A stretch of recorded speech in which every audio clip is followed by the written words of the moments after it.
The air in King's Landing was thick with the scent of blood and treachery. Robert Baratheon was dead, his body still warm, yet the game for the Iron Throne had already begun. Ned Stark stood in the Red Keep, staring at the empty throne, his heart heavy with the weight of what must be done. He had spent his life believing in honor, in duty, in doing what was right, but honor had no place in a viper's nest like King's Landing. The moment he had learned the truth, that Joffrey, Myrcella and Tommen were not Robert's children, but bastards of Jaime and Cersei, he had known his next move should have been to expose the lie. But then he had hesitated. He had written a letter to Stannis, believing the throne was rightfully his, yet something gnawed at him. Would Stannis be any better? Could he, a man as rigid and unyielding as stone, rule the Seven Kingdoms without breaking them? Littlefinger's words haunted him. You want to see justice done, Lord Stark, but justice will not keep you or your daughters alive. And that was the moment Ned Stark realized he had been a fool. He had thought himself a man of honor, but he was also a father with two daughters trapped in a city full of wolves. If he chose honor, they would die. If he chose power, they might live. And so, when the time came, he made a choice that would haunt him forever. As the city burned with the riots over Robert's death, Ned Stark moved swiftly. He had already secured the loyalty of the City Watch. This time, he had outplayed Littlefinger at his own game. When the time came, it was not Ned Stark who was betrayed in the throne room, but Cersei Lannister. She stood there, her golden hair a mess, her green eyes burning with hatred as Ned's men seized her. "You think you've won?" she hissed. "I don't think I've survived," Ned replied grimly.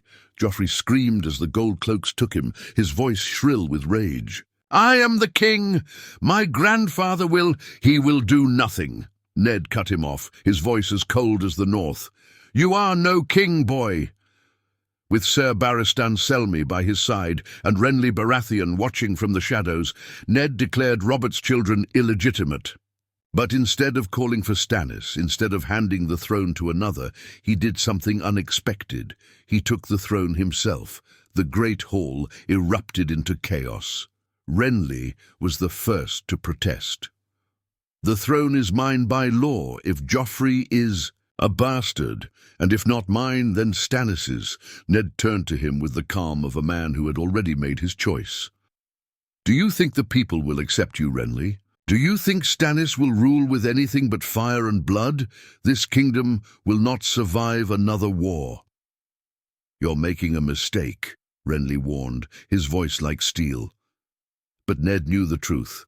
There were no good choices, only necessary ones. He needed allies, and he needed to hold the realm together before Tywin Lannister descended upon them. He turned to Cersei, who was still held between two guards, her lip curled in disgust. "You want your children to live?" Ned asked her, his voice low. "You want your house to remain strong?" Cersei narrowed her eyes. "What are you suggesting, Stark?"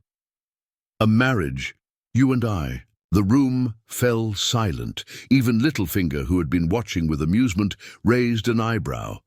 "That, Lord Stark, is unexpected." But Ned wasn't playing games anymore. He wasn't the honorable fool who had walked into King's Landing. Blind. He had learned his lesson. If he wanted to keep the throne, if he wanted to keep his daughters safe, he had to do the one thing no one expected. He had to become a king even the Lannisters couldn't fight. Cersei studied him, her sharp mind working through the possibilities. She could fight him, she could refuse, but her position was already weak. If she agreed, she would not only protect her children, but keep her house from falling into ruin. After a long moment, she smirked. "Very well, Stark. Let's see if the North knows how to play the game after all." The marriage was set. The North and the Lannisters would unite, not as enemies, but as reluctant allies. And as Ned Stark sat on the Iron Throne for the first time, he knew he had won the battle. But the war was just beginning. The halls of the Red Keep had never felt colder. Ned Stark sat upon the Iron Throne, a crown of blackened steel resting heavy upon his brow. It was not the golden circlet of Robert Baratheon, nor the stag and lion sigil of a false king. It was something new, a symbol of his rule. The North had never sought the throne, but now that he had it, he would not let it slip away. Cersei Lannister stood beside him, her golden hair cascading over her shoulders, her emerald eyes unreadable. She was now his queen, but there was no love between them, only necessity, only power. The marriage had been swift, performed in the Godswood under the weirwood tree rather than in the Sept of Baelor. That alone had sent a message. Ned Stark's rule would not be one of tradition. He was breaking the game and rewriting it in his own image, but for all his strength the realm was already trembling. Lord Varys had slithered into his chamber the night before, with whispers of rebellion. "Lord Tywin has taken the news. Poorly," the spider had said, his hands folded in his voluminous robes. "He marches for King's Landing as we speak." Ned had expected as much. Tywin Lannister would never tolerate his daughter being used as a pawn in a northern wolf's game. He would come with fire and gold, and if Ned faltered for even a moment, the Lannisters would bury him in their wrath. And then there was Renly Baratheon. The youngest Baratheon had vanished from the capital the night Ned had taken the throne. No doubt he was rallying banners in the Stormlands, preparing to make his own claim. Stannis, meanwhile, remained silent, but that was more concerning than open rebellion. The game was moving fast, and Ned had no time to breathe. "You should kill him," Cersei whispered that evening, standing by the window of their chamber. Ned did not look at her. "Kill whom? Renly, or Stannis, or both?" She turned, to face him, her lips curving in a smirk. "You sit the throne now, my lord husband. Do not be a fool, and let them take it from you." He exhaled through his nose. "I will not murder them in cold blood." Cersei laughed softly, shaking her head. "That is why you will not last long. Power is not kept by mercy. It is taken by force and held by fear." Ned turned to her, his face carved from stone. "I am not Robert, and I am not your father. I will not rule with cruelty." Cersei took a step closer, her perfume thick in the air. "Then you will not rule at all." Ned clenched his jaw, but he knew she was not wrong. He had no love for the woman. He had married, but he was not blind to her intelligence.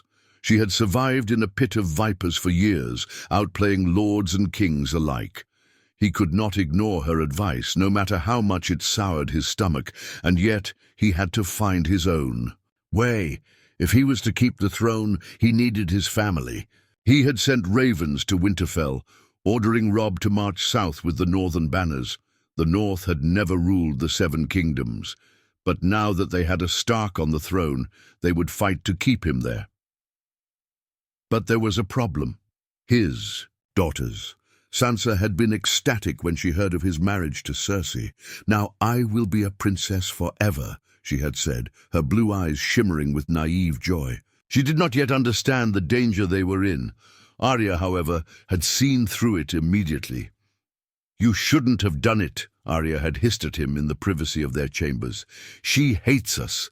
She'll betray you." Ned had knelt before her, placing his hands on her shoulders. "I did what I had to, Arya, to keep you safe." But Arya had only stared at him, her small fists clenched. "You should have fought instead." Perhaps she was right. The first test of his rule came at dawn. A scout burst into the throne room, panting and pale. "My lord, the Lannister banners have been spotted on the King's Road. Lord Tywin rides with 20,000 men." A murmur spread through the hall. The gold of Casterly Rock had brought a great host, and they were coming for King's Landing. Ned tightened his grip on the armrest of the Iron Throne. "This is it, then," he murmured. Cersei, standing at his side, did not look afraid. Instead, she smiled. "Shall we see if you're truly a king, my dear husband?" Ned exhaled slowly.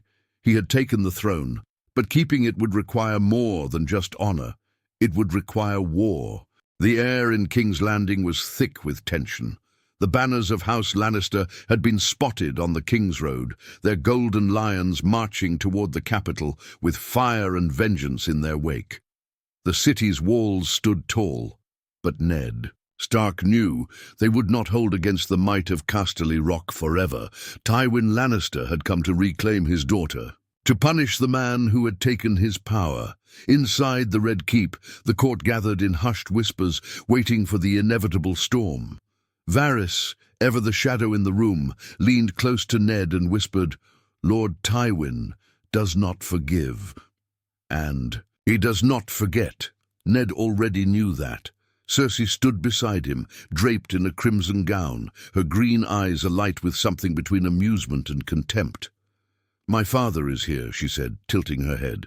"Shall we open the gates and invite him in for supper?" Ned ignored her taunt. He turned to Sir Barristan Selmy, the last true knight in the King's Guard, and said, "Prepare the men. If Tywin wants a fight, we'll give him one." Barristan nodded, but there was hesitation in his eyes. "My lord, our forces are thin. The city watch is with us, but the Lannisters outnumber us nearly 2-1. We must tread carefully." Ned knew that too, but he would not kneel, not to Tywin, not to anyone. The sun was high when the Lannister banners reached the city. They did not attack immediately. Instead, Tywin Lannister sent a single rider under a white banner, demanding parley. Ned agreed. He would face the old lion himself. They met just outside the gates, where the wind carried the scent of sweat and steel. Tywin sat atop his great destrier, his golden armor gleaming under the sun. Even in his old age, he looked every bit the warlord he was rumored to be. His gaze was sharp, calculating. "You sit my grandson's throne," Tywin said without preamble, his voice cold as winter. Ned met his gaze without flinching. "Your grandson is no king. He is a bastard born of incest." Tywin's expression did not change, but there was something dangerous in his eyes. "A bold claim, Lord Stark, and one that has cost many men their lives." "Truth is truth," Ned said simply. Tywin exhaled through his nose. "You have my daughter. You have the city, but you do not have my loyalty. That is a dangerous position to be in." Ned knew what he was implying. Surrender, and maybe you'll live. But Ned Stark had not seized the throne just to hand it over. "What do you want, Lord Tywin?" Ned asked, his voice even. Tywin studied him, then gave a small, cruel smile. "You already know what I want. My daughter returned to me. My grandson on the throne." Ned shook his head. "Neither will happen." Tywin's smile vanished. "Then war it is." He turned his horse without another word, his red cloak billowing behind him. The meeting was over, and the siege was about to begin. Back in the Red Keep, Cersei watched with a knowing smirk. "My father will not be patient," she mused as she sipped her wine. "He will burn this city if he must." Ned ignored her and turned to his advisers. "How many men do we have?" Varys was the first to speak. "The city watch numbers nearly 4,000. Your household guard and the remnants of Robert's men give us another 2,000. Littlefinger, ever the weasel, smirked. "And Lord Tywin? He has nearly 20,000. Cersei set down her goblet and leaned forward. "You can't win this with swords alone," Ned frowned. "And what do you propose?" She smirked. "Use your advantage. You have me." The room fell silent. Cersei stood and walked to Ned, placing a hand on his chest. It was not affection, it was strategy. "You hold the capital, the Iron Throne, and me. My father does not want to sack the city. He wants to rule it. He will not risk my life if he believes I am still useful." Ned understood what she was saying. Use her as leverage. Hold her as a hostage, not a wife. He hated the thought. He hated this entire game. But he was no longer just the warden of the North. He was a king now, and kings had to make hard choices. That night, the Lannisters made their move. A group of mercenaries, cloaked in the darkness, scaled the walls of King's Landing, their blades eager for blood. The first sign of trouble came when the screams echoed from the streets. The City Watch barely had time to react before the first of Tywin's assassins reached the Red Keep. Ned was already armed when they came for him. The first man rushed him, a dagger aimed for his throat. Ned parried the blow and drove his sword through the assassin's stomach. Another lunged for him, but Ser Barristan was there, his blade cutting the attacker down with a single stroke. Outside, the city burned. Tywin had sent his first message. This was no longer just a power struggle, it was war. The city burned. Flames licked the night sky as smoke billowed over the rooftops of King's Landing. Tywin Lannister had not wasted time. The mercenary attack had been only the beginning. Now, his forces surrounded the city like a noose tightening around a dying man's neck. From the battlements of the Red Keep, Ned Stark watched the fires consume the lower districts. The people screamed below, running through the streets like frightened rats. His hands clenched into fists. This was not what he had wanted. Beside him, Ser Barristan Selmy surveyed the chaos grimly. "They're trying to starve us out, my lord. The food stores won't last long." Ned already knew that. Cersei, lounging against the stone wall, let out a soft chuckle. "Welcome to the game, my dear husband. Did you think taking the throne would be the hard part?" Ned turned to her, his voice like ice. "Your father is willing to let the city burn just to get his way." Cersei smirked. "Of course he is. He learned that lesson from the Mad King." She tilted her head. "What will you do, Stark? Wait until the people turn against you, because they will." She wasn't wrong. The city was already uneasy with Ned's rule. He was a northerner, an outsider. The common folk still whispered of Joffrey, still believed in the false story of his parentage. If starvation set in, if the people lost hope, they would riot. And when they did, they wouldn't just come for the nobles. They'd come for Ned's head. He needed a plan. "And fast. The Lannisters have the numbers," Littlefinger said, pacing in the war room. "But we hold the city, and as long as we do, your throne remains safe." "For how long?" Ned asked. Littlefinger's smirk was infuriating. "A few weeks, a month. It depends on how much you're willing to bleed." Ned exhaled sharply. This wasn't the North. There were no snowy fields to retreat to, no loyal bannermen to call upon. He had gambled everything on this throne, and now the weight of it threatened to crush him. Then a thought struck him. Robb.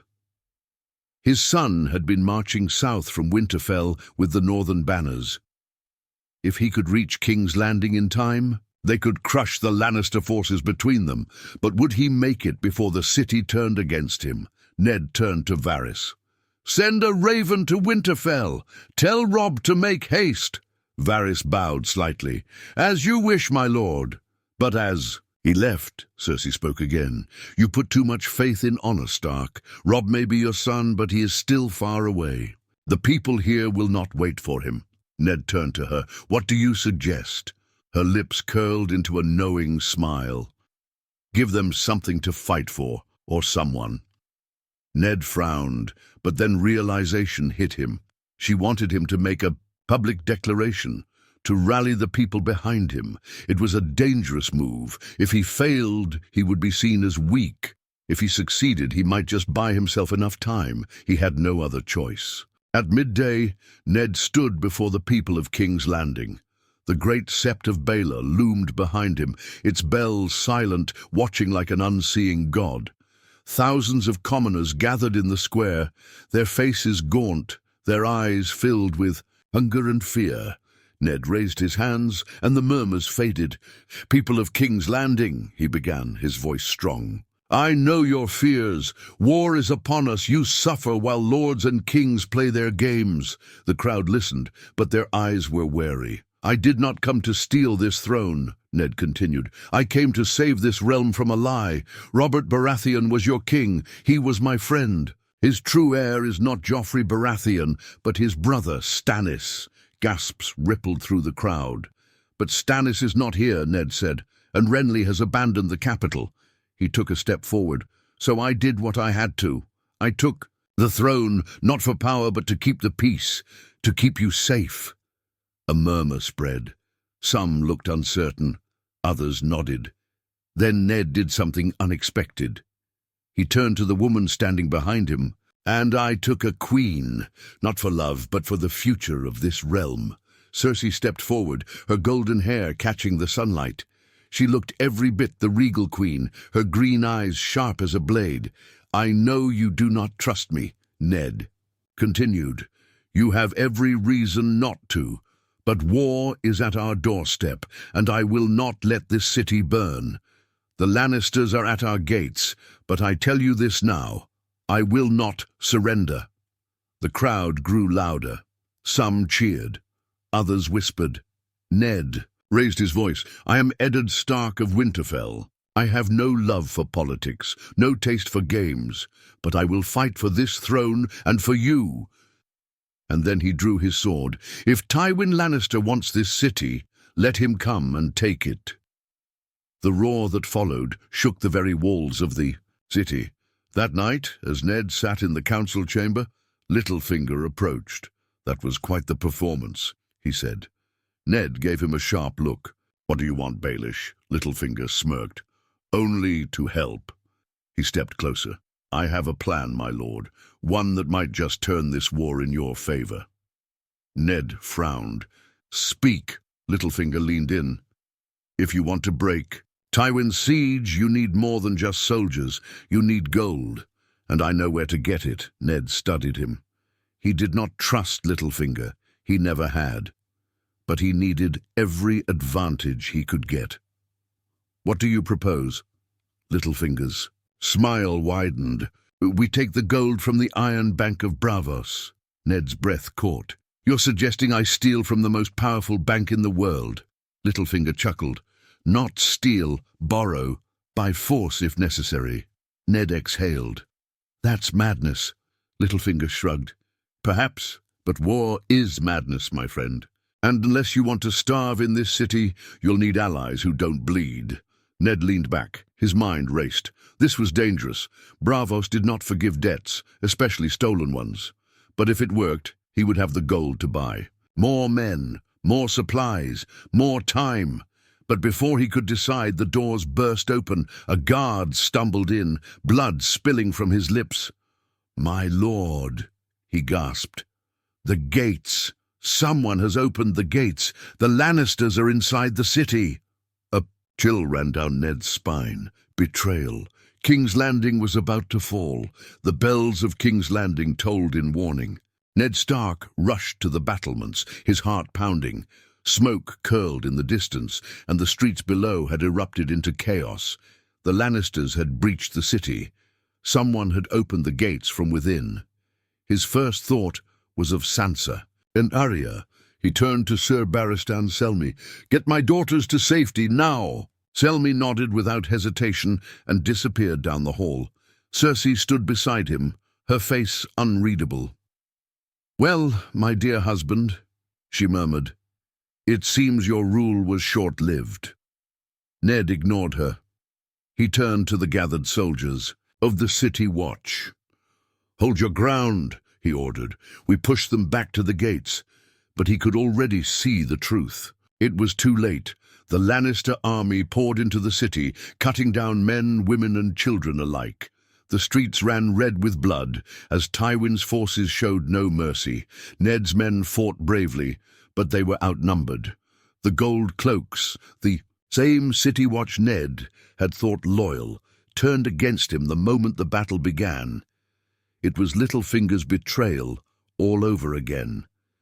Ned fought through the Red Keep, his sword cutting down traitors at every turn. He reached the throne room just as the doors burst open, and there he was. The old lion walked in, as if he already owned the place. his golden armor gleaming, his cold eyes filled with quiet victory. Behind him, the Kingslayer himself, Jaime Lannister, his smirk laced with mockery. Ned stood before the Iron Throne, sword in hand. "This isn't over," he growled. Tywin regarded him with the patience of a man who had already won. "Oh, Lord Stark," he said smoothly, "it has been over since the moment you put on that crown." Jaime stepped forward, hand resting on his sword hilt. "Do yourself a favor, Stark. Kneel." Ned gritted his teeth. "Never!" Then the battle truly began. Jaime was fast, faster than Ned had expected. Their swords clashed in a deadly dance of steel, sparks flying in the dim torchlight. Ned's muscles burned, but he held his ground. Their blades locked and Jaime smirked. "I almost admire you, Stark." "Almost." Ned pushed him back with a grunt. "Then draw your sword like a real knight instead of hiding behind your father's." "Gold!" Jaime's eyes flashed with anger. He lunged again. They fought across the throne room, past the cold iron swords of kings long dead. Ned parried each blow, but Jaime was younger, faster. His wounds from the earlier skirmishes slowed him down. Jaime feinted left, then drove his knee into Ned's stomach. Ned staggered. Jaime's sword came down. Ned barely raised his blade in time to block the strike, but he was losing. He was losing. From the corner of his eye, he saw Cersei watching. She stood beside her father, arms crossed, her expression unreadable. Jaime pressed his advantage. "You fought well, Stark," he panted. "But this is how it ends." And then Jaime drove his sword into Ned's side. Pain exploded through Ned's body. He gasped, his vision blurring as he staggered to his knees. Blood soaked his tunic, pooling. Onto the cold stone floor, Tywin stepped forward. "It is over." Ned gritted his teeth, his breath ragged. He lifted his gaze, staring at Tywin Lannister, the man who had won. Then, to Ned's shock, Cersei stepped forward. She walked past her father and stood before him. For a moment he thought she would mock him, that she would revel in his downfall. Instead, she leaned in and whispered, "I warned you, Stark. You never understood the game." Then she turned to her father. "Kill him." Ned felt the cold steel of Jaime's sword against his throat. And in that moment, as the blood dripped onto the stone, he realized, the game had never been his to win. The last thing he saw was the Iron Throne. Then everything went dark. The North would never forgive this. The news spread like wildfire. Ned Stark was dead, executed in the Red Keep, his blood staining the floor before the Iron Throne. Tywin Lannister had won, or so he thought, because the North did not forget, the North did not kneel. And when Robb Stark received the raven bearing the news of his father's murder, he did the only thing a true son of the North could do. He declared war. Robb stood before the gathered lords of the North, his face hard as iron. "The Lannisters murdered my father," he said, his voice steady but filled with rage. "They think we will bow, they think we will break." He turned to his bannermen, his blue eyes burning. "They are wrong." A great roar erupted from the northern lords. The banners of House Stark were raised high, the direwolf sigil flapping in the cold wind. "We march for war." The North had come for vengeance. In King's Landing, Cersei Lannister stood at a window overlooking the city, a goblet of wine in her hand. She had thought Ned Stark's death would bring her relief. It did not. The city still smelled of blood and fire. The people whispered in the streets, and her father, ever the tactician, had already begun making his next moves. "You are queen now," Tywin told her as they dined in the Tower of the Hand. "The realm must see you as strong." Cersei's grip tightened around her goblet. "The realm already sees me as strong." Tywin met her gaze, unimpressed. "Strength is not declared, it is proven. Do not mistake your position for security." Cersei clenched her jaw. Her father had won this war, but she would not let him rule her. Ned Stark was gone, but his shadow loomed over them all. Far to the east, in Dragonstone, Stannis Baratheon stood in front of the painted table. The letter from King's Landing lay. Before him, its words cold and final. Ned Stark was dead. Stannis clenched his jaw. He had counted on Ned to do what was right, to support his claim, to bring legitimacy to his rule.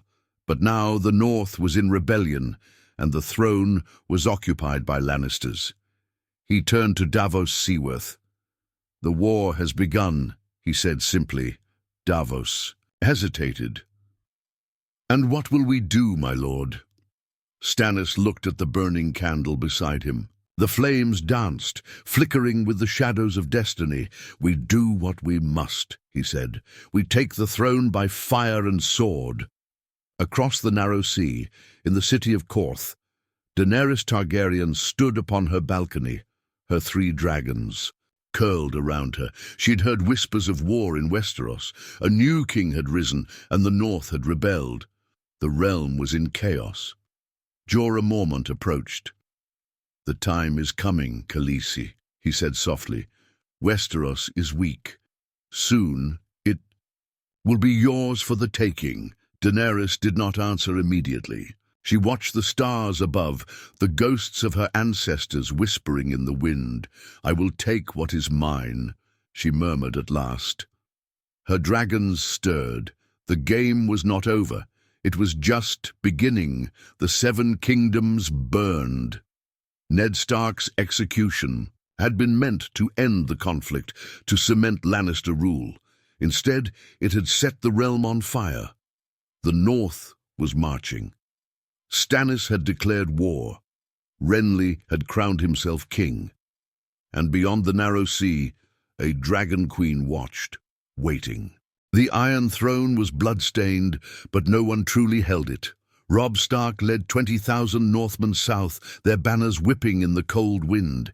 He had won every battle so far, outmaneuvering the Lannister commanders at Riverrun and the Whispering Wood.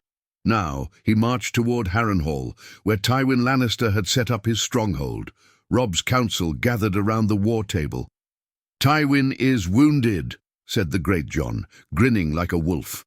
"We should crush him now." Roose Bolton, ever the calculating one, shook his head. "We must be cautious. Tywin is dangerous, even in retreat." Robb looked over the map. "No," he said at last. "We attack. We break Tywin before he can recover." The North had come for vengeance, and they would not stop now. In King's Landing, Cersei Lannister sat upon the Iron Throne in Joffrey's absence. She ruled, not her father, not her son. But the city was restless.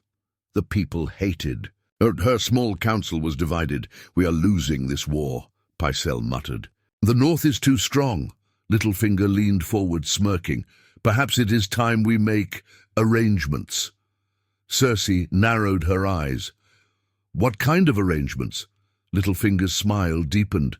"We need an ally, someone who can turn the tide." The next morning, a secret raven was sent. A deal was made, a betrayal set in motion. Cersei Lannister always played to win. Stannis and Renly had always been at odds, but now there was no avoiding it. Renly sat in his pavilion, his rainbow-cloaked knights surrounding him.